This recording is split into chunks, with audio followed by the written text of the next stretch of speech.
मुझे किसी से कुछ भी नहीं पूछना है, ना तुमसे और ना उससे। जहां रहना चाहते हो रहो और खुश रहो। सुनो इरम, देखो इरम, मैं तुम्हें इस तरह से नाराज नहीं कर सकता।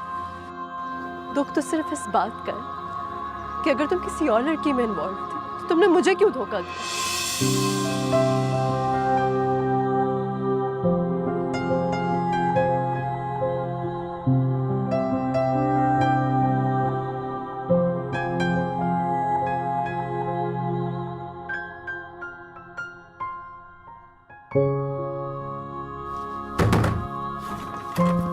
इरम बेटा, दरवाजा खोलो, मैं हूँ। देखो बेटा, अभी घर आई हूँ, कल के फंक्शन के लिए इतनी सारी शॉपिंग की है। आओ मैं तुम्हें दिखाऊं।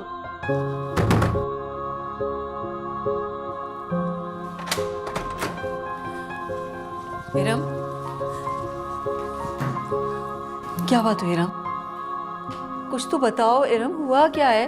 क्या एहसन से लड़कर आई हो? मेरा दिल घबरा रहा है, कुछ तो बोलो। कुछ भी नहीं हुआ है, मेरा दिल भरा है। मैं तुम्हारी मामा ही नहीं, तुम्हारी फ्रेंड भी हूँ। हर बात तुमसे शेयर करती हूँ। मुझे बताओ, वैसे भी कल तुम्हारी एंगेजमेंट है। एंगेजमेंट के लफ्ज़ से नफरत हो चुकी है मुझे। आइंदा मुझसे इस टॉपिक पर बात मत कीजिएगा।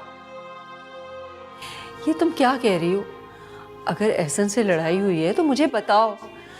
फरहाना कल ही तो तुम्हारी तारीख लेकर गई हैं। इस सब का कोई फायदा नहीं है। वो मुझ में नहीं, सायरा में इंटरेस्टेड है। जब देखो उसी के साथ होता है।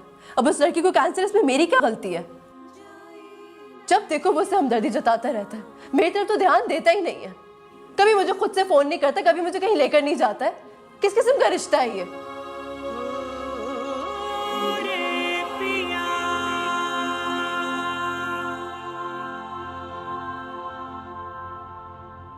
असद भाई, भाभी, आप लोग बैठे तो सही।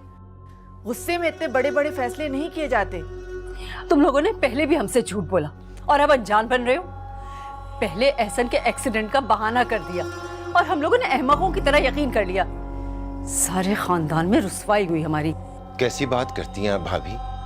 आज शाम को हम आप ही की तरफ तो आने वाले थे, और आप दोनों का इस तरह इस मूड में हमारी तरफ आना कम से कम मेरी समझ से बालातर है। हाशिम, इतने बेखबर नहीं हो तुम कि तुम्हें अपने बच्चे के बारे में मालूम नहीं कि वो कहाँ इन्वॉल्व है। मुझे तो पहले ही शक था कि कोई और ही चक्कर है। खामखा हमें रिश्ते के ख्वाब दिखाए। अरे क्या दुश्मनी थी आपको मेरी बेटी से? 2 दिन से उसका रो रो के बुरा हाल है। क्यों किया उसके साथ आपने ऐसा? क्यों बार बार उसका तमाशा बनाते हैं आप लोग? जरूर आप लोगों को कोई गलत फहमी हुई है। हसन तो अपने काम में इतना मसरूफ होता है, उसे इन चक्करों के लिए कहाँ टाइम होता है। और एहसन ऐसा है भी नहीं, वो हमारी औलाद है।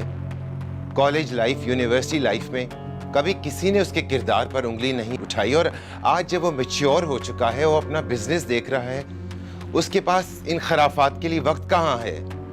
और तबस्सुम भाभी, मिसअंडरस्टैंडिंग की भी कोई हद होती है। इरम ने खुद उस लड़की को पहले एहसन के ऑफिस में देखा और फिर उसकी गाड़ी में। मेरे ख्याल में तो आप लोगों को इरम के लिए कोई बहुत अच्छा रिश्ता मिल गया है, इसीलिए आप इस रिश्ते को तोड़ना चाहते और मेरे मासूम बेटे पर बिला वजह का इल्जाम लगा रहे हैं। देखिए भाभी, आप बेजा हम पर इल्जाम लगा रही हैं। आपके और हमारे दरमियान कोई मजबूत रिश्ता कायम नहीं हो सकता।